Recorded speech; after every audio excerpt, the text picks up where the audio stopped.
Hello everyone and welcome to my channel. My name is Phyllis, and if you haven't already, I invite you to watch my introduction video. I'm going to put the link of it down below so you get a feel of who I am and what this video is going to be about. But a little bit of a recap.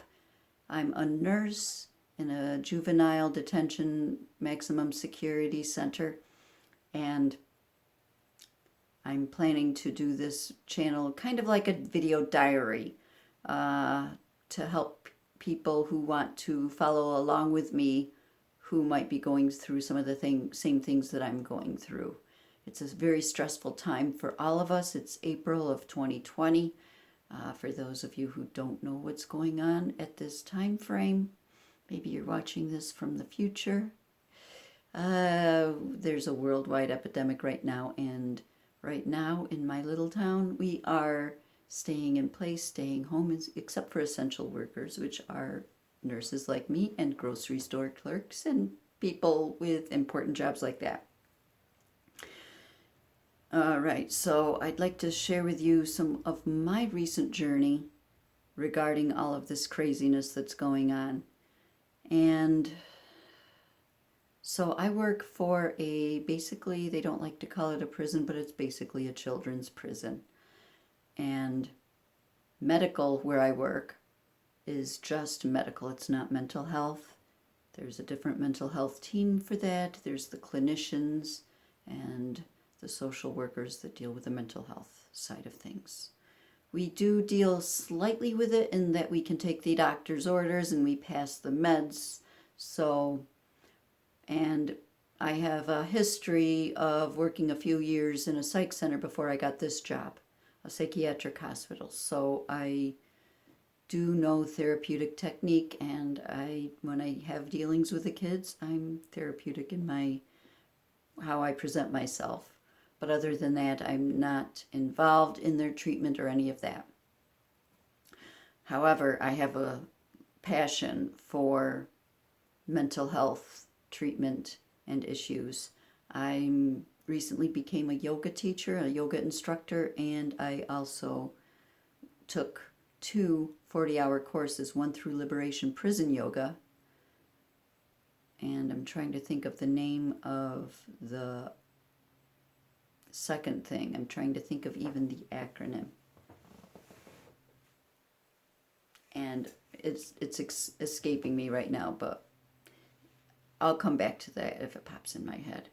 Anyway, I've taken 2 40-hour courses on trauma-informed yoga. I'm studying different therapeutic techniques on my own. I'm studying a lot about CPTSD, complex post-traumatic stress disorder, and if you're not familiar with the ACE study, the ACE quiz, adverse childhood events, I personally score a 4, which is mid-range on the chart, which means I do have a trauma background in my childhood, even though I grew up thinking everything was normal and fine.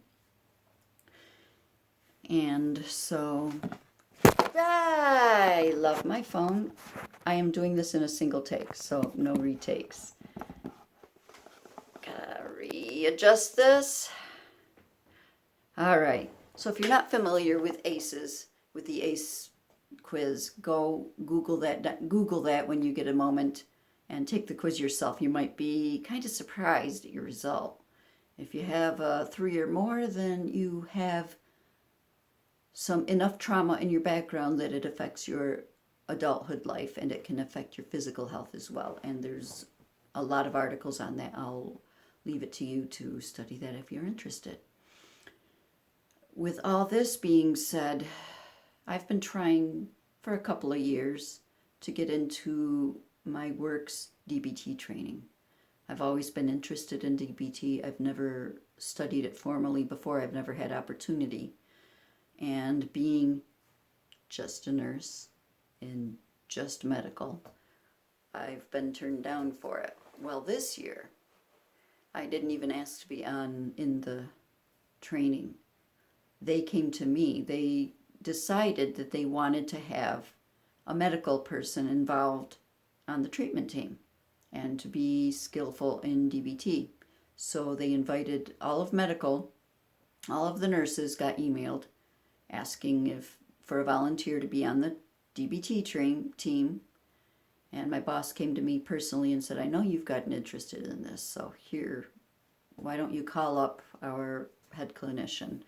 And I did, and I got in the training. I was so excited. I finally got in that training that I've been looking forward to so much. And then all this stuff hit the fan. Yeah, so my training got canceled.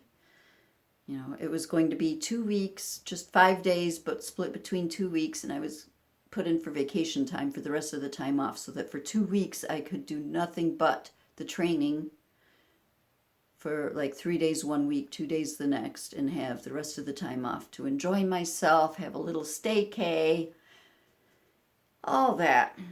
And then the training got canceled, and I was already off the schedule, so it turned into a 2-week vacation with all this stay-at-home stuff. And now myself, I'm an introvert. I love to stay home. I love to just relax at home. I love staycays, but this was a little too much, the stress of it all. And so I feel like I had a bit of survivor's guilt. I'm a nurse. I've got a steady paycheck. I've got steady work. I can leave the house. And during this craziness, I've got time off.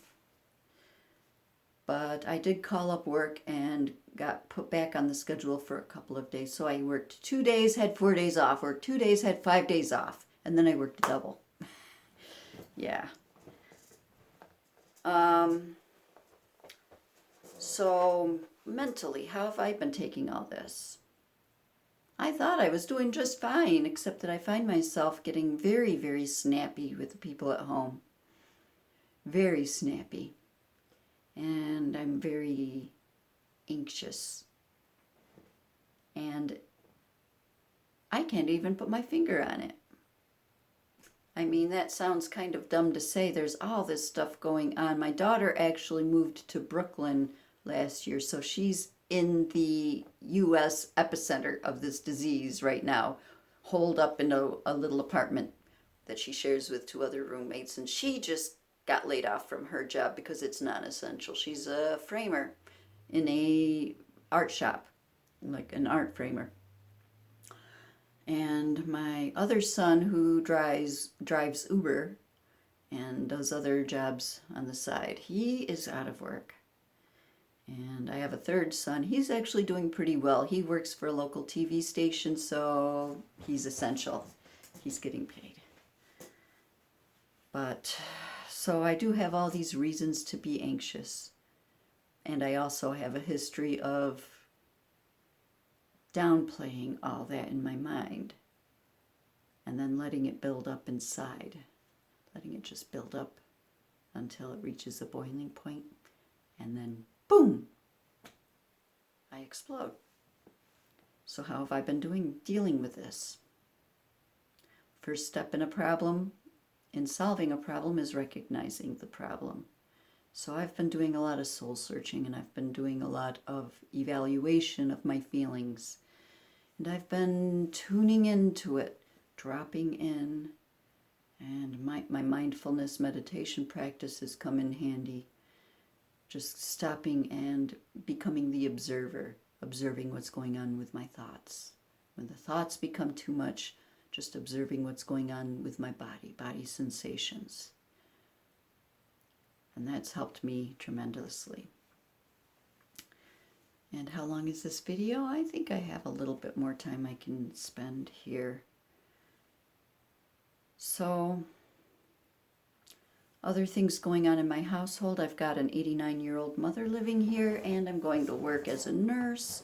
And even though there are no cases at my current workplace, there's still a lot of stress, and we have all of the precautions we're taking, and everyone's going crazy.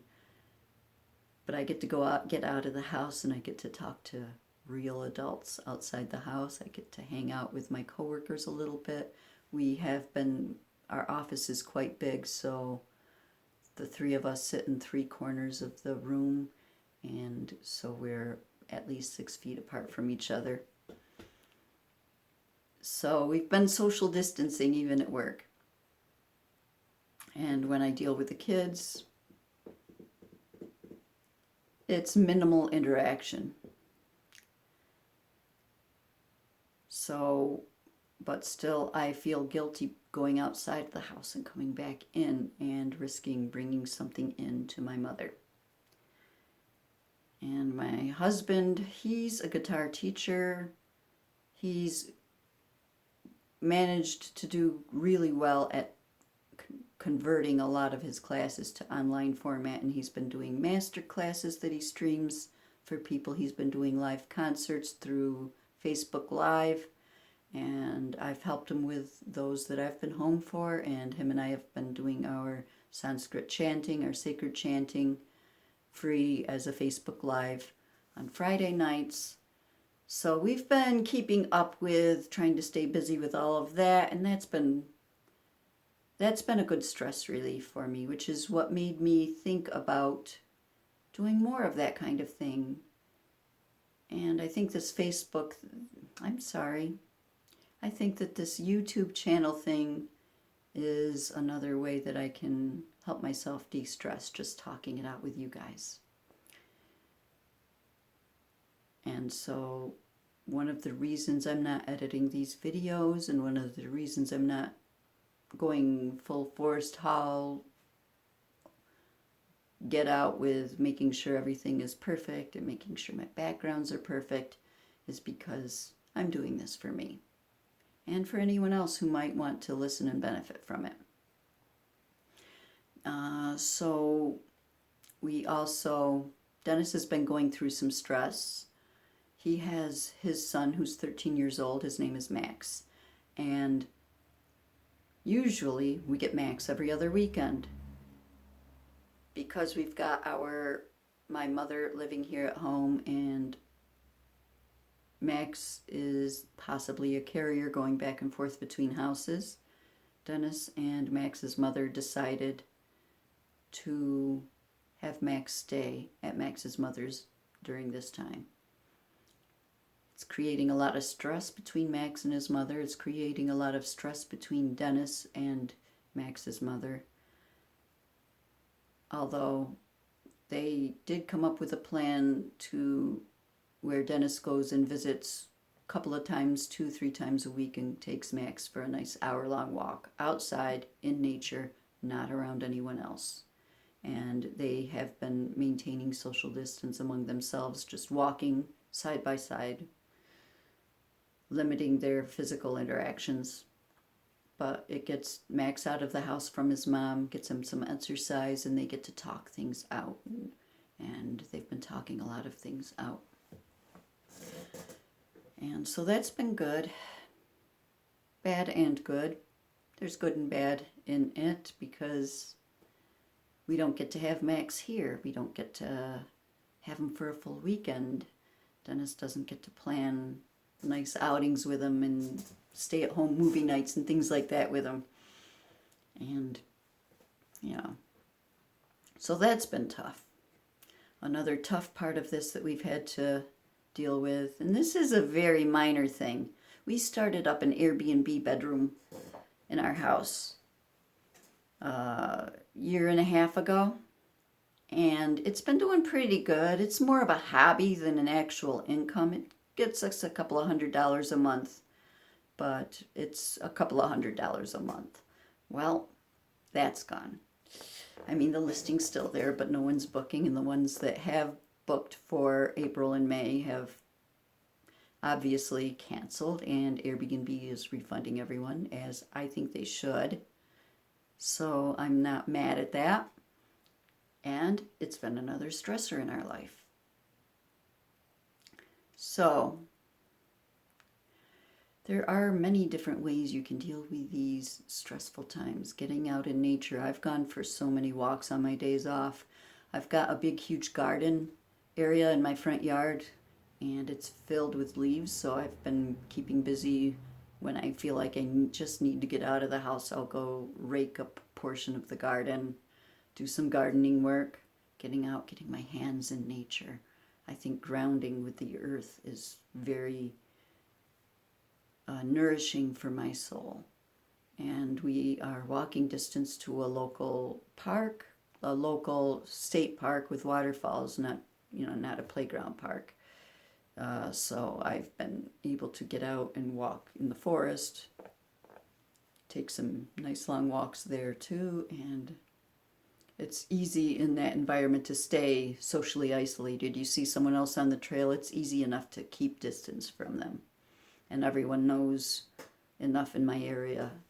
Everyone's taking this, I don't want to say everyone, but a lot of people are taking this seriously, so it's easy to socially distance while going out and enjoying nature. You can find live streams online. My local yoga studio that I took my yoga teacher training with, Yoga Farm, they are doing all of their courses online. They're doing lots of, and they do not just yoga, they do Tai Chi courses, they have what's called their Radiant Living course, and they've been doing live streams of their Radiant Living course material, which is, oh my goodness, you need to go check them out. Maybe I'll put a Yoga Farm's link down below too, to their Facebook, so that you can check them out and see what live programs they're doing and all that. And I'm sure there are many other yoga teachers and yoga studios who are live streaming some courses. And you can go find those, catch them on the replay if you miss them, all that. And there are many musicians throwing concerts out there, many single musicians like Dennis doing things, and all of that. So there are many ways to stay connected and stay sane. There's many ways you can work on yourself. Yeah, so I'm going to end this video here. And I'm going to post a couple of resource links in the description down below. They might not come up immediately. I've got to find them and post them in, and I will as I find them. And if you like this video, please give it a thumbs up. Thank you so much for hearing what I have to say. I hope that it's been beneficial for you. And if you'd like to hear more of this kind of content, please subscribe down below. And not just this content, I'm going to be widening my stuff into perhaps some of the live streams. Maybe I'll include the kirtan chanting live stream that we do on Fridays in this channel. Things like that. And I'll see you all in the next video. Thank you so much. Namaste.